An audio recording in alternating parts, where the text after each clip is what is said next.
Welcome to Selling in the Age of AI. Yeah, this is good stuff. So, Must-listen podcast for sales professionals who lean into technology without leaning on it. Dive into the future of sales with your host, the dynamic and inspiring Frank Somma, renowned keynote speaker, best-selling author, seminar leader, and business coach. Get ready for game-changing insights and strategies that value technology but place humanity at the top of the sales pyramid. Benvenuti a tutti. Welcome everyone to Selling in the Age of AI, where we learn about how to employ new technologies while we remember that human-to-human contact sits squarely at the top of the sales pyramid. Today we're lucky to have the ever happy, ever energetic, and charismatic Phil Gerbyshak on with us. In a moment, I'll read Phil's intro, but spoiler alert, it reads like a description of our show. We couldn't be more philosophically aligned as leaders in sales and personal development.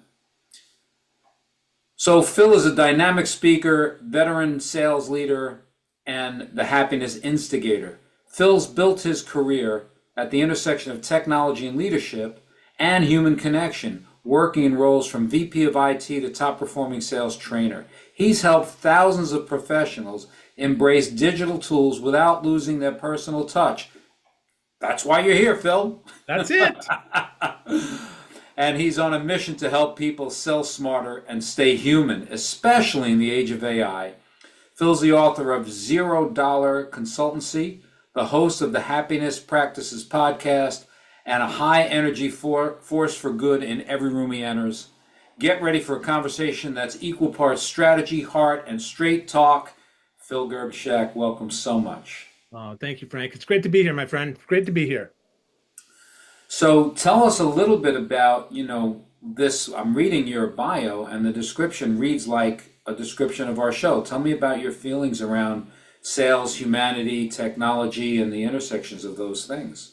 Yeah, well, I would start with defining AI, and I believe AI is augmented intelligence, not artificial.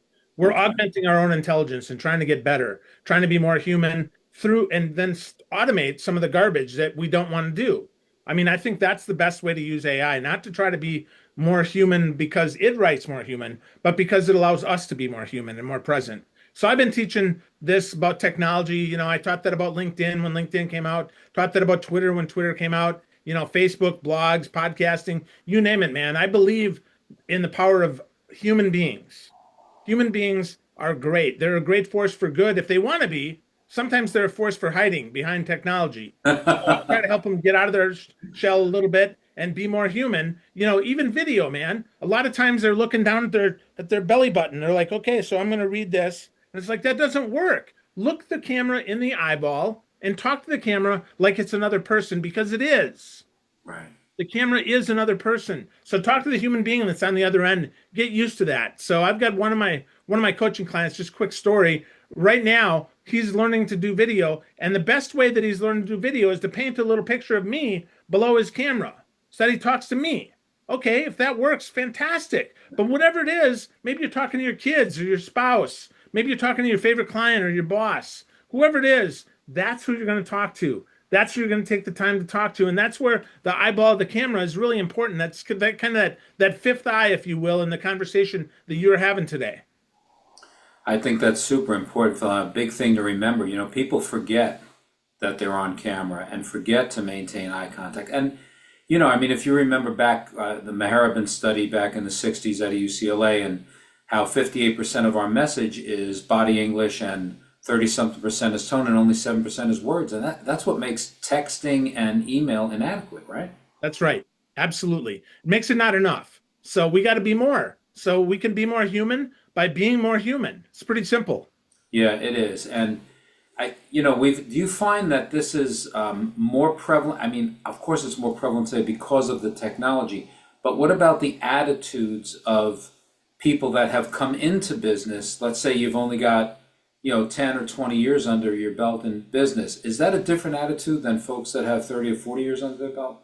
Yeah, I think so. I think some of our digital natives get it a little bit faster than our digital folks that are not yet digital. But I'll tell you though, I've met some 30, 40-year veterans that are already transitioned to the fact that they need to get this. They understand they need to get this. They understand the power of a personal note. They understand the power of personal video. It's just a little harder because the tech can be a little bit challenging.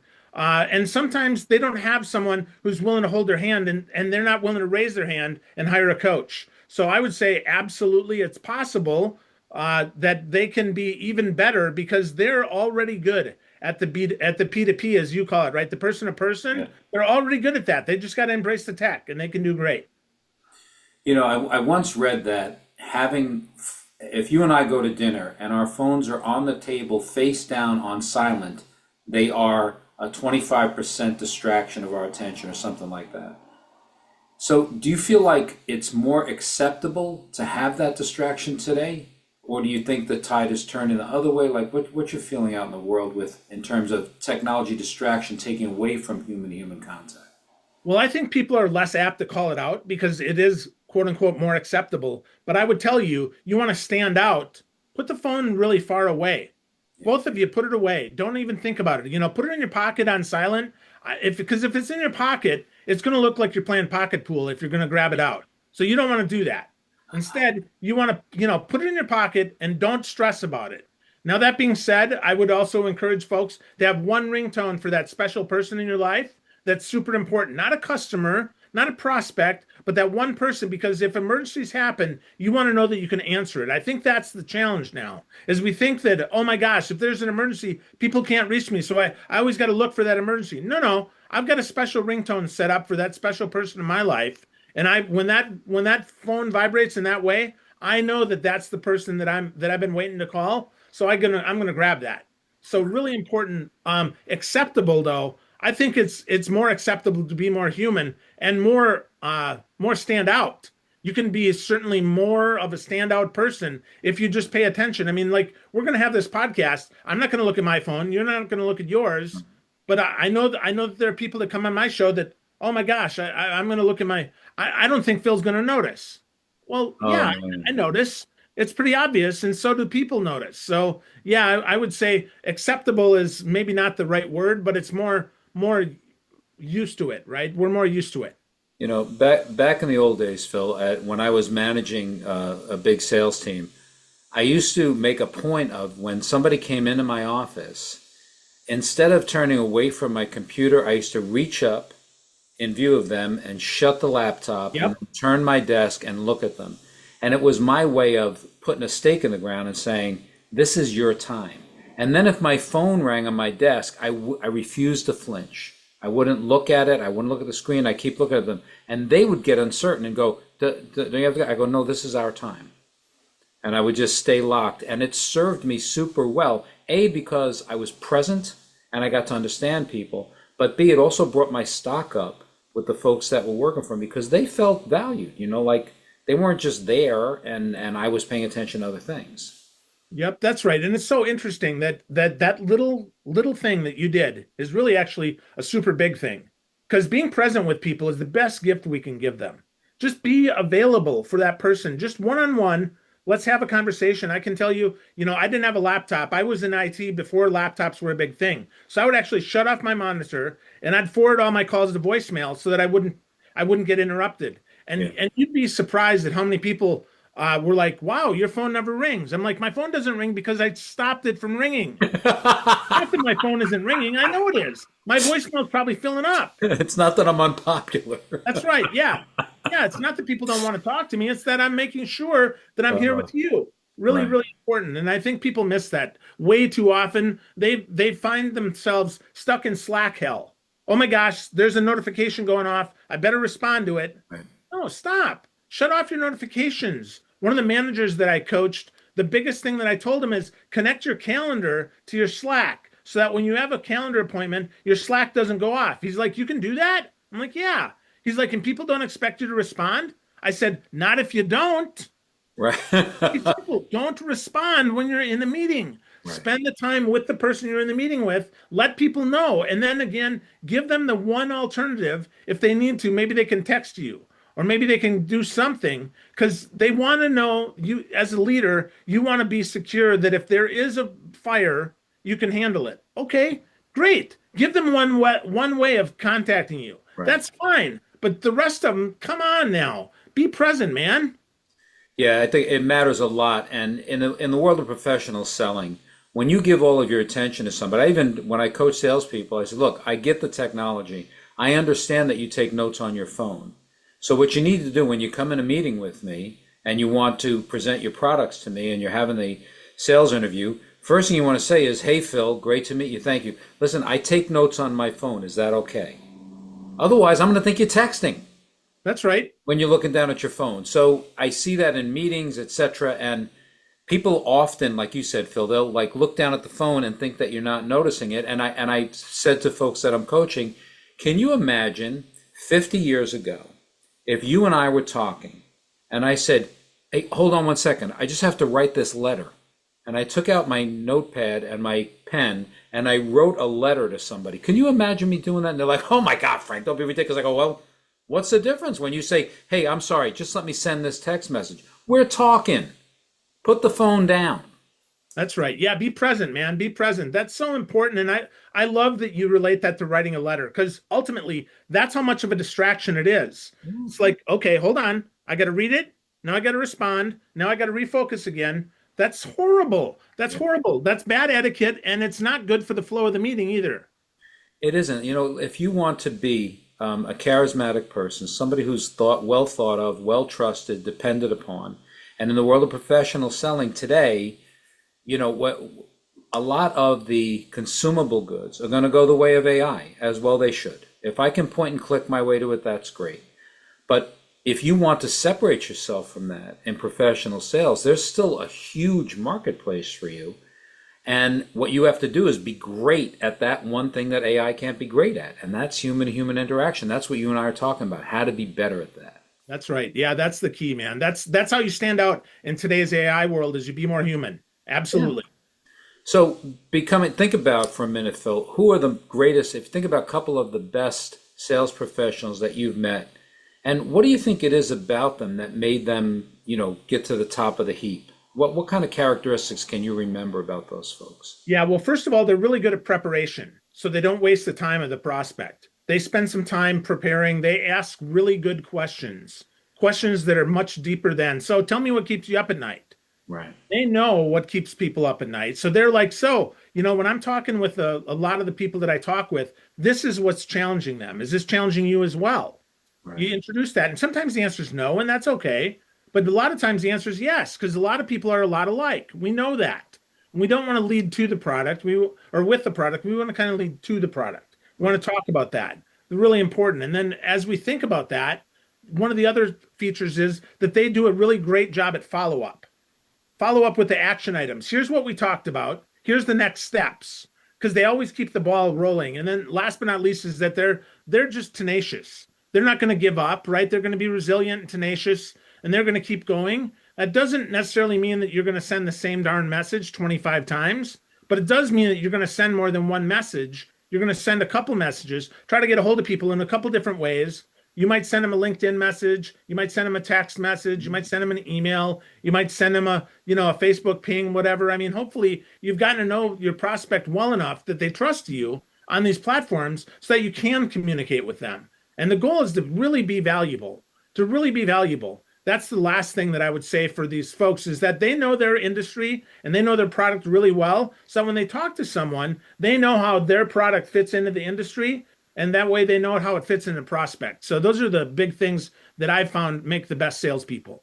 All right, so preparation, asking good questions, great follow-up, being super persistent, and that's kind of what's bringing the value is that knowledge. Because, you know, by the time I get to the prospect, they've already Googled what I sell, and they know a bunch about it. So really, what is my job is to make this thing happen smoothly for them and give them the confidence that I can shepherd them through the process, right? Yeah, and relevantly to them, right? Yeah. We don't just want to show up and throw up. We don't want to just do a product demo. We want to talk about the things that are important to them. Really, really important. It's what's important to them. It's not what's important to me. I mean, I can't tell you how many demos I've been on where the person, even though they know the top 3 things that are important in this product, they know the top 3 things. What do? They show the whole thing, or they show the flags. It's like, why are you doing that? Like nobody says that you have to do that. So stop doing that. Or if your sales leader does, you need to let your sales leader know, you know what? This is not in the best interest of my prospect. I'm going to lead in my way and I'm going to do this the right way because that's what the prospect wants. If they give you 30 minutes, really, you only have about 22 minutes with commercials and other crap, right? You got 22 minutes to show value. And if you're leading out with 8 to 10 minutes of garbage, you're going to lose, man. So that's huge. I mean, boy, we could do that all day. But I remember being on a sales call when I was running a copier company, and the guy's name was Gordon, and he was an old Scotsman and a lovely man. And we had a client that said, okay, I'm going to take this machine. We said, great, I'm getting the paper, I'm writing the paperwork. And Gordon says, and it has a large capacity bucket on it too.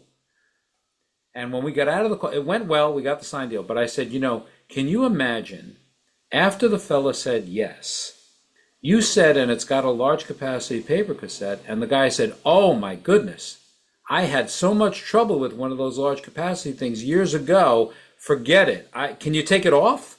No, sorry, it's built in. Like, there's nothing better than yes.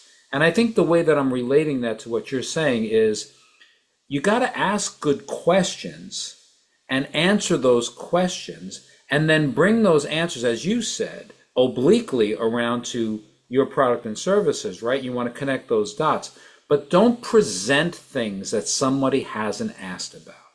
That's right. You can present them in the form of a question, but like you said, don't show the flags. Not worth it. It doesn't help anybody.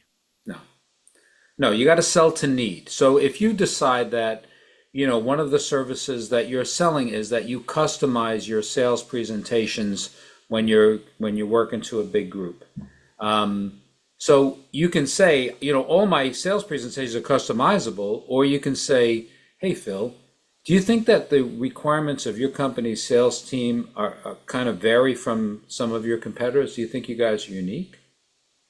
Well, what's the answer going to be? No, we're cookie cutter. Yeah, it's going to be sure, Frank. I think we're different.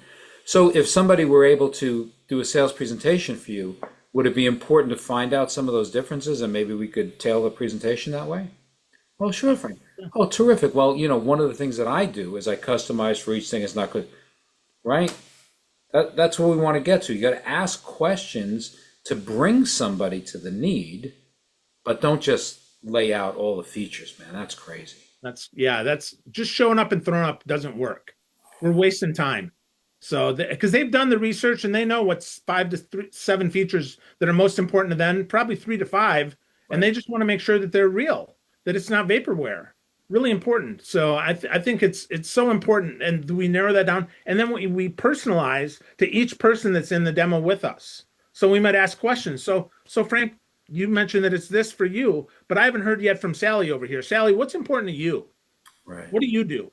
What is the most important feature for you? Because I want to make sure that I talk to that for you. What problems do you have that are prompting you to be on this call?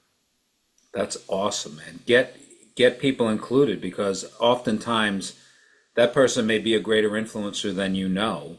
Yeah. If they're quiet in the meeting, that's never going to be good for you. Yeah, that's silence kills.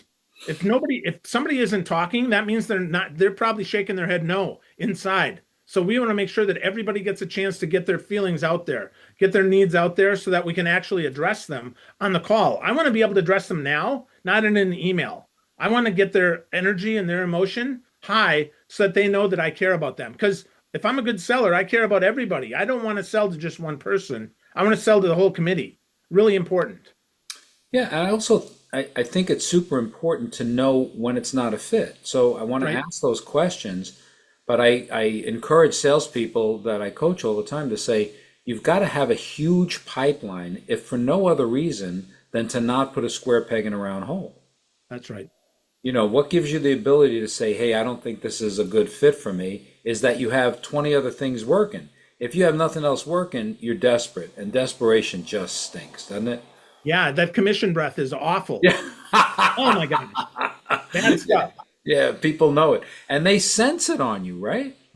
Absolutely. I mean, that's what's creating this, the stereotype of the salesperson that we get out there with, Alec Baldwin and Glengarry and Danny DeVito and Tin Men and, Tommy Boy and all of these horrible depictions of sales professionals, at our best, we earn more than doctors, lawyers, and Indian chiefs. I That's mean, right. we really do. We're the top of the heap and super valuable if we can do it the way, Phil, that you're describing, with questions. So you were saying before that it's important to be persistent, but don't send the same message 25 times. So tell me a little bit more about what that persistence looks like. Sure. So first, I'm not going to circle back. I'm not going to follow up. I'm not going to check in. Those Oh, words are death. So don't say those words at all. Instead, I might produce a case study. I might send them an article that's interesting. I might share them a little testimonial that someone said, hey, recently someone had a similar question to you, and this is how we answered it. So we send those out, right? Being helpful. We might ask, hey, so you said that this is really important to you, and this is what's driving your decision. Is that still important to you, or has something changed? I have to be willing to risk a no to get the yes. absolutely. Can you say those three things that are the kiss of death again, please? Yeah, so circle back, follow up, checking in. Those are the KODs. Kiss of death. Absolutely. And you know how many people do that? Hey, I'm just following up. Hey, I'm just checking in. What's your real question?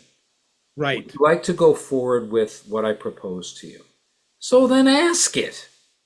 Yeah. It's not that hard. And honestly, if they say no, well, then I mean, then you can stop chasing them. But if they say yes, okay, great. Like I can tell you, I'm consulting right now with a client. And yes, we sent the final email of, hey, you've ignored us for long enough. But I just want to let you know, I think that your company would be a great fit for what we do. So let's have a conversation when you have time. And you know what? I get back real quickly an apology message. Phil, I'm so sorry. I've been so busy. But yes, it is indeed a great fit. Let's have a conversation. Here's a day that works for me. Will that work for you? Well, even if it doesn't work for me, I'm going to clear my calendar because that's a yes. I'm going to make sure that that works. So I'm going to have that meeting and we're going to have a real conversation. Still might be no, but it's going to be a real conversation at your convenience. I didn't follow up. I didn't check in. I didn't circle back. I did what I thought was necessary, and that is I absolutely added value. I think this would be a good fit for your organization, and here's why. When do you have some time to talk about this? When you do, let's talk. And guess what? I've got a meeting for him next week. So let's talk. That's a great template, Phil. It really is, because you're asking a specific question and you're moving the process forward. Yep. I tend to be snarky sometimes and have fun with it. So I forget where I learned this. I want to say it was Darren Hardy. I think it was Darren Hardy. But I will put in the subject line WTF. Oh, there you go. And then underneath, I'll put bold W was, bold T this, bold F forgotten.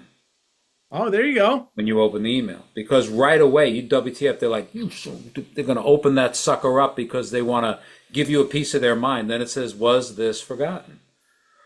And it kind of, if you get the right folks, they'll chuckle. You get the wrong ones, they'll be like, this was inappropriate, But I've never had any of those. But somebody I taught this to said they had somebody come back at them really hard with that it was inappropriate. Well, they're not going to be a good fit anyway. People buy from no, I mean really, right? People buy from other people. So if you don't get my humor, like I try to be a little humorous too in my calls, I try to make people laugh. Yeah. If you don't get my humor, you're probably not going to buy from me anyway. Let's just be honest. Because if you don't like me, right? No like, trust. Okay, they might know me, but then they might not like me. I can tell you, again, when I'm prospecting, one of the questions that I ask myself is, does this person know me? But how do they feel about me? Do they like me or do they hate me? I've got a couple folks in my pipeline that they hate me. Well, I'm done prospecting them. Right. I'm done. I'll give it to somebody else. Somebody else can prospect them because they're just not a good fit for me. They didn't laugh at my jokes. They didn't think that I was funny. They think that I dress like a goofball. They don't like my bold glasses, whatever it is. If that's the case, then we're just not going to be friends. And that's cool. Go buy, it's not that our company isn't a fit, but I'm not a fit. Right. People buy from salespeople. Yeah. People do business with people they like and people they trust. Yep. That's for sure. So, Phil, are there things that we can do while remaining who we are to become more likable? Yeah, I think so. Nod your head, Hmm. nod your head. You can certainly say yes. You can smile more, right? Smile, don't scowl on the call. Turn on your camera. That seems like an obvious one, but I can tell you a lot of sales reps hide behind the camera so they don't get on there. So get on camera, right? Hmm. Get on camera. That's a likability thing. Remember their special days, especially when you're prospecting. So if somebody says they're going out of town for the next week, when they come back, find out where they went. Yeah. That seems pretty obvious, right? We want to break down that wall so that we actually care about them as a person, because ultimately we do care about them as a person. I'm trying to suggest a solution that I believe is in your best interest, not mine, in your best interest. So we can do that. If it's their birthday, we can ask them what they're doing for their birthday and then follow up after the fact, right? I believe connection starts with happy birthday. So we wish them a happy birthday, even if it's early, and then we find out after the fact if we got another meeting. So what did you end up doing with your birthday? Was it really as wonderful as you hoped it would be? Or maybe it was nothing. Did you end up doing nothing on your birthday? Or did you actually do something? So those are some things that I think you can do to be more likable. I think also likability is about vulnerability. So if you don't know something, just say, you know what, I don't know that answer. That's a great question. I'm going to get back to you. I'm going to do the research and I'll get back to you. That's a vulnerability likability thing, because you know what, your prospect doesn't know everything either. So be vulnerable. I think that's another great way to be more likable. Phil, it's so cool because what you're saying is don't posture, just be who you are. And I Yeah. think what's super interesting about this, what you were just saying is when I'm asking you about what you did for your birthday, or I remember that your dog's name is Jimbo, whatever it is, I you can't fake that stuff. You've got to be sincerely interested. And I think that gratuitous fish on the wall nonsense that is, proverbial in sales, you got to leave that alone. I had an interview with a guy who I adore, Michael Reddington, and Mike wrote a great book called The Disciplined Listening Method. So Mike told a story about this idea of, gaining rapport, fish on the wall. And I write about that in my book. Don't look at the picture of my family on the desk and rate them. Oh, you have a beautiful, I'm really not interested in your opinion. And it's gratuitous. So anyway, Mike says he goes into this guy's office, and behind the guy, there's a Corvette, a model Corvette, like a 65 Ooh. convertible on the wall behind him. And Mike, the whole time he's talking to the guy, and they gained rapport, whatever, and that never came up. And on the way, Mike gets the business. On the way out the door, he goes, "Hey, by the way, I noticed that Corvette over your shoulder. Are you a car guy?" And the guy said, "No, that's there to trap salespeople and get them the hell out of my office." He's like, "What?" He goes, "Yeah, as soon as somebody walks in and goes, 'Oh, you like Corvettes? I like Corvettes.'" Pfft, interview over. That's so funny. Yeah, that's a Isn't good that trap, right? devious? It's so devious, but it's a great lesson for salespeople about this idea of being gratuitous. I can gain rapport with you. And like you said, Phil, I've got people on the hot list. Maybe they don't like me. All right, then I won't prospect them anymore. Do the work so that you can make that distinction, but be sincere in the asks about birthdays, vacations, pets, alma maters, fishing, interests, whatever it is. You've got to be genuinely interested in it, or don't ask it, because it will come across as false flattery. Yeah. And it's so easy to find something that you're interested in. Not everything are you interested in, but something. Right. And be genuine with that. Absolutely. I think that's great, Frank. Really great advice. Yeah, it is, and I think asking the questions matters a lot. You were Yeah. saying before about asking good questions. Um, when you're talking to a prospect, can you give me, like, if you talked for with a prospect for a half an hour, how much of that is you talking and presenting, and how much of that is them asking questions? Can you divide it up like that? Well, if depends where we are in the process, right? But an early process, I'd hope would be about 50-50. I'd Okay. hope they'd ask 50% of questions. I'd have 50% of questions and answers for them, right? We'd go back and forth. As we get further along, it's probably going to be a little less, but every time we introduce a new person, that new person needs to talk more because I want to hear from them. I want to hear what's important to them. I mean, they didn't bring them into the sales conversation because they're bored this week. Now, Right. that being said, we know summertime, sometimes they have interns, so we're bringing interns in, but let's be Right. honest. Most of the time, the reason somebody's being brought into a sales conversation is because they value the product or service as well. So they want to have their questions answered. They want to see if it's a fit for them. They want to see if you take as good care of them as you will of the other person. So really important that we get those questions. So then that might be a little bit more, but eventually you want to ask those open-ended questions that get more conversation going so that they can talk more. And then at the end, you want to start asking really point-blank questions of, so does this solve your problem? Yes or no? That's going to be, that's going to be you saying 12 words and then saying two. So that's going to be more. Can you give me more of a lesson on that, like going from open-ended questions to more closed questions? Like, how does that process work for you? Sure. I know it seems basic sometimes to you because you've done it for so long, but I think people assume they know it, but I think it's important to hear it from you. Sure. So tell me about a time when you had this challenge. Tell me about the last time you ran this process that it didn't work as well, as opposed to then the closed-ended is, so does this solve your challenge with the payroll solution? Does this solve your challenge with? And because you want a yes or a no. If you have a maybe, well, then you did a poor job of demonstrating the value. So then you got to back up. You got to say, oh, okay, well, you know what? Maybe I didn't do such a great job with you. Let me make sure that we're on the same page, because I believe it does. Let's go through that one more time and let's see, right? It allows you to back up, go forward. You don't want to blow through those maybes and those no's because it's just a poor demonstration. Now, that being said, if your product really doesn't do what they need it to do, you have to have enough in your pipeline, as you said before, to say, nope, hold on, we don't do that. And that's really important to you. So maybe we're not going to be a great fit for you, if that is the most important thing in the world to you.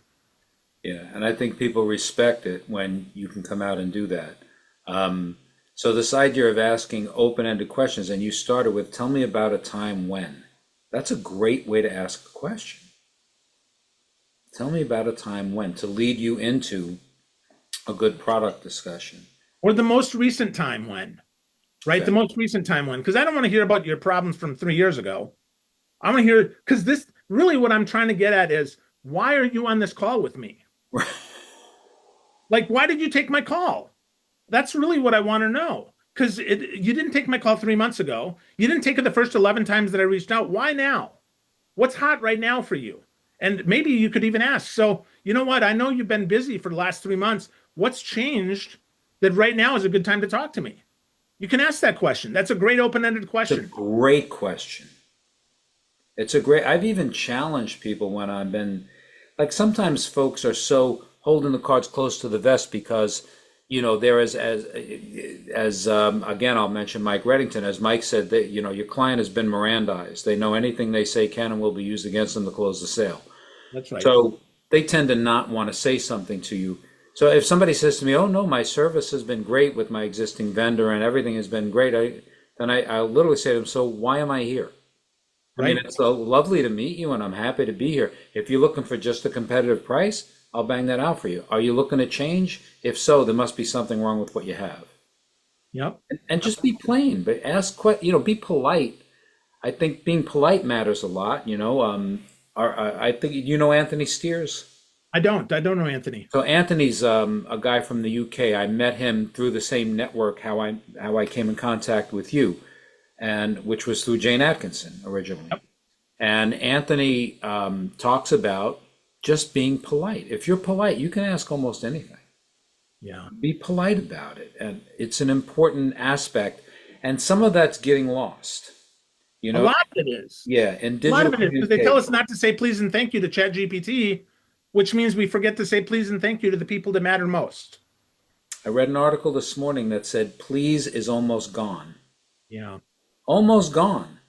And it was, I can't remember where I read it, but this morning, one of the things that I was looking at said, it's whatever linguist did a test about it and it really doesn't happen. And in fact, when it happens, it's almost like an insulting. It's like, please, would you turn off that music?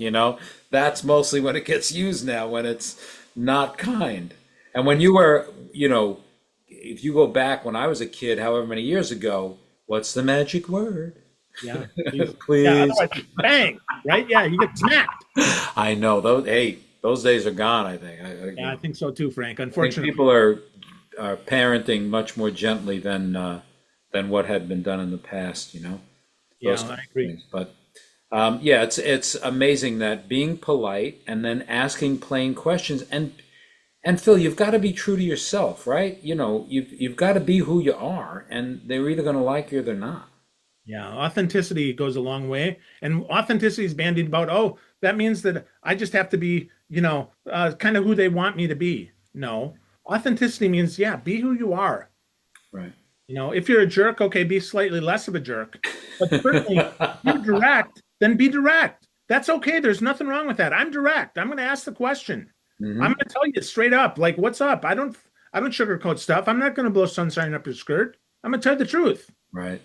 Hey, Phil, what are some of the ways that salespeople can leverage AI today? What are some things that they can do that'll help them? Well, I think using a little tool like Grammarly to help with their grammar is a great tool for that. I think you can use AI to rate your prospects, help rate your pipeline. There's tools for that. I think you can use AI to discover what you don't hear in a call. So you can use a tool like Gong or whatever that records calls that you actually re-listen the calls, and it'll show you some of the key words, key phrases that you use so you can use them more. Yes. Wait a minute. Tell me about Gong again. I don't think I So understand. Gong and Chorus, Zoom Info. Yeah, what they do is they record the calls and then they look for patterns inside the call. Oh, So okay. was this phrase used, right? We know that sales leaders set up call tracks for their Yeah. people. Are they actually following the track? And did it actually work? So Right. when I said this, did the prospect come back and what did they say? So I'm looking for those key phrases inside of there so that I'm able to do that. And I can then spot, did I say one of the hot button words that I shouldn't say? Sometimes that happens too, right? Because we have a new talk track. So that's a great tool for that. Shows, did you follow the steps? So it'll light it up when you say, okay, here's the start of the sales process. Right. Okay, how far did you get? Did you miss a step? So the tools will allow you to do that. So really important as well. That's great stuff. Yeah, I like that a lot. I've heard about some folks using AI to, when they get a ton of influx in emails and trying to get rid of some things and it responding in your voice or, learning you and your business. And I'm not sure I understand that application. Have you seen anything like that? Yeah, I've seen that, right? Those automated replies. I think anything that automatically hits send for you though is a problem. You can certainly let it suggest what it thinks you might say, but you still have to do the massaging. You still have to make sure that it sounds like you, that it's words that you use. Again, Right. I'm direct and kind of choppy when I write, Yeah. when I speak. That's who I am, right? So I want to make sure that it doesn't pull that out of me. I want Yeah. to make sure that if I say, tighten this up a little bit, I want to make sure that it actually tightens it up, not makes it more fluffy. Okay. So a tool like that, I don't, again, if it's automatically sending, I think that's a problem. But suggesting, using Gemini, for instance, I'm going to write a couple sentences and then I'm going to have it then create that into a couple paragraphs. And then I'm going to read those paragraphs and make sure that they look right. I think there's nothing wrong with that. Because again, it'll respond as much as I want it to be in my voice. I also want it to be really readable for the customer. So it's going to remind me to write shorter paragraphs, maybe 2 or 3 sentence paragraphs instead of 7 or 8 sentence paragraphs. Yeah. Less is more. We want to make sure there's plenty of white space and the stuff Yeah. that we need. So AI can help us with that as well. Yeah, in writing, they tell you the great phrase is don't be afraid to murder your darlings, Absolutely right. right? So you got to get rid of, even though you think that this is a great turn of phrase, you got to always edit it down, edit it down. And I think one of the interesting things that you were talking about with using things like, I've been using Grammarly for, I don't know, man, 15 years, because I was at a convention somewhere around Philadelphia, I think, and a dear friend of mine named Gina said to me, and Gina in her inimitable way, Gina is one of those super direct people. I mean, and I love her, love her, love her. She was the executive director of the foundation that I was the president of, Coolizemia Foundation. And we were at this convention, and Gina somebody was mentioning they want to sign up for my blog. And Gina said, oh, by the way, I've been meaning to tell you, at your level of the game, there should never be a grammatical error in your blog. What's going on? Ooh. Whoa. I said, well, I've been sending it to a friend of mine, and, he checks it. He thinks he's pretty good at grammar. She goes, why don't you just get Grammarly? I go, because I never heard of it. It was like 15 years ago. I went home, I got Grammarly, I run my blog through Grammarly before it goes anywhere. Yep. And that was, at Gina's insistence. That's always been a great tool. And I think as a salesperson, you can even, I believe that you should show up to every meeting with an agenda. Absolutely. And I like the idea of letting my client slash prospect know that I have an agenda. I want it to be seen. I think it ups my stock. So one of the things I love for ChatGPT is I could say, hey, I have a meeting with Phil and it's about this, this, and this. We're going to go for about 30 minutes. Can you give me a quick quote or a story that pertains to that and wrap out an agenda? And comes down. It's not right. Give me 3 options. It's not perfect, but within that, you may find a relatable story. You may find a quote that works for you, and you'll get the format of the agenda. How much time does that save you if you just can plug and play instead of creating the entire thing, right? A lot of agony over those agendas. I can tell you, a lot of agony. So the faster you can get that done, the faster you can make changes. Yes. And again, who's setting that? Well, it's based on the last meeting we had. Right. Based on the last meeting we had. So if you plug in the meeting notes, here's what we talked about. Here's what we said next steps were. Okay, next steps are then the next agenda items. We're going to talk about this and this and this.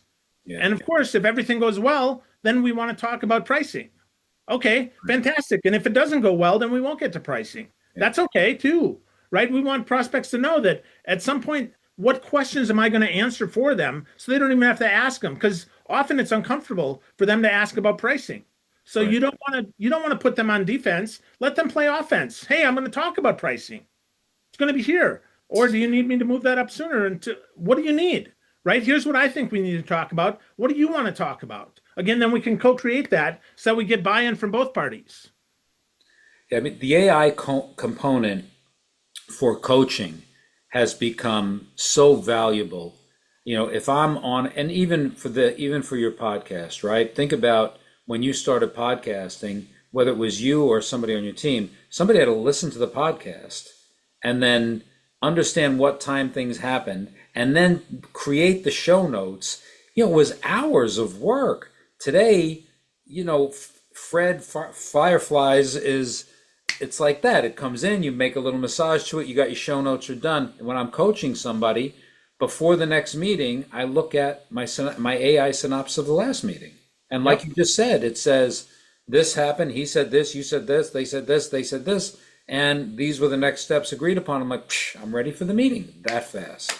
Yep, absolutely. So use AI as a tool. Again, it's going to augment your intelligence. I can't stress that enough. It's not going to replace it. It's going to augment your intelligence because maybe you remember something just slightly different that reminds you, let's go back and listen to that call. Right. Again, where a tool like Gong or Zoom Info allows you to do that. Firefly is a similar tool, right? I use Fathom, same way, right? Any of these tools allow you to be smarter and faster so that you can be smarter and faster with your prospect so that they can like you more because prospects love people who are paying attention. They want you to pay attention. They want you to listen to them. Seems so obvious, but you know what? We think, oh, geez, I can't refer to my notes. I'm going to look around. Where's my notebook? Okay, I got notes here. Or where is my notes? Hold on, let me just look that up for just a second. We talked about last time, this was what's most important. This is not a game of memory. Right. This is a game of intelligence. Yes. Use your augmented intelligence to be smarter and to be better. Augmented intelligence. I'm never going to forget that. That's fantastic. And a little commercial for all the salespeople out there. When you listen to what Phil's saying and you use the technology to free up your time, what do you do then? You're going to go to the park or you're going to skip rope? I mean, that's the time to go find more business, right? If we can free up these hours, what are we going to do with that time? If you're sales planning, you feel crammed upon. I meet a lot of salespeople that feel super time starved. And if you can use some of these tools to free up some time, it gets you a better chance to be present with your client and not feel rushed, to be more personable, to do some prospecting in a different way, right? That's right. Yeah, absolutely. It gives you better follow-up. Right. Better follow-up, which gives you a better chance of closing. Can't tell you enough, right? If you're putting those next steps in there, you're using the AI to create next steps, well, then send them over. let the prospect know this should not be a mystery. Yeah. People want to know what is next. What are we doing here? Am I wasting my time here? Is anything going to happen? That's great advice. Wow. All right, Phil, we're kind of at the end of our time together, but holy cow, we're chock full of a lot of things that I think salespeople will really grab onto and enjoy and learn. And I will not forget augmented intelligence, that's for sure. And the rest of the great formulas that you offered to us today. So as we start to fade, tell us a little bit about the things that matter to you today, about your podcast and things like that, projects you have going on. Sure. Well, the biggest thing is I've got my happiness practices. It's going on. Sometimes it's a podcast. A lot of times it's a writing. If you go to happyaf.substack.com, you can check that out. It's got previews of some of my books. It's got articles. It's got podcasts, all sorts of great stuff there. You can also connect with me on LinkedIn. I'm big on LinkedIn. I enjoy writing there about happiness and all of that because I believe that happiness is an inside job. And our salespeople, they're not as happy as they could be, mostly because they're overwhelmed, they're overworked, and they don't do the right things, not because they don't want to, but because they're too busy to. So hopefully I'm going to, I'll offer some tools sometimes that help with that. So those are some of the things that I'm most excited about. And then I'm working on a happiness practices book that'll come out sometime in Q4 or Q1 of next year. So that should be ready as well. Great stuff. All this stuff will be in the show notes, links to Phil's LinkedIn, to all of the things that he just mentioned will all be there for you. So, Phil, I can't thank you enough for being on with me and sharing so much wisdom. It's rare that I get somebody who has as much technology savvy as you do, coupled with great sales ability and sales systems that work. So thanks again so much for being here. My pleasure, Frank. Thank you for having me. All right. Ready to take your sales team or event to the next level? Visit franksomma.com to discover how Frank can coach your top performers, deliver a tailored workshop for your team, or captivate your audience with a content-packed keynote at your next event. Frank's best-selling book, B2B is really P2P, is now available on Amazon and Frank's website. Here's a special offer. As a valued listener, mention this podcast when you contact Frank and receive a 10% discount on your first coaching session, keynote, or workshop booking. That's a wrap. Thanks so much for tuning into this episode of Selling in the Age of AI. Be sure to check out the show notes for links to all of the topics we discussed, and of course, to connect with our amazing guests. I have to shout out big love to my production team, Neeks, Angelo, Nico of Digital Presence. You guys rock. If you want your digital presence to explode, check these guys out at digitalpresence.team. And until next time, remember, people can't point and click you. Be the difference maker for your prospects and clients.